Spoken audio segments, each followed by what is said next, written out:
Möminəm, əşhədü ənə Aliyyən vəliyullah. Allahümme sallallahu. Bu üç dənənin üçünün də şuarı var yoxsa yoxdur? Şuar, bəli var. Tohiddəyəm, əşhədü ən la ilahə illallah. Musalmanam, əşhədü ənə Muhammeden Resulullah. Möminəm, əşhədü ənə Aliyyən vəliyullah. Allahümme sallallahu.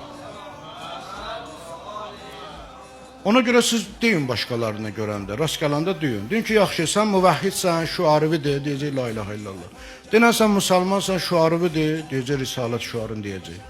Yaxşı, möminsən, şuarın de, nə deyəcək? Yenə deyəcək, əşhəd ənə Muhammed Rasulullah. Onda belə çıxır, İslamla iman eyni oldu. İslamla iman eyni oldu, axı Quran dili eynidir, ayrıdır. Ayrıdırsa deməli şuarları ayrıdır. İmam Sadiq Aleyhisselamın kəlamı var, buyurdu ki, harda desiniz? La ilahe illallah Muhammed Resulullah, ardınca deyin ki Aliyyun veliyullah.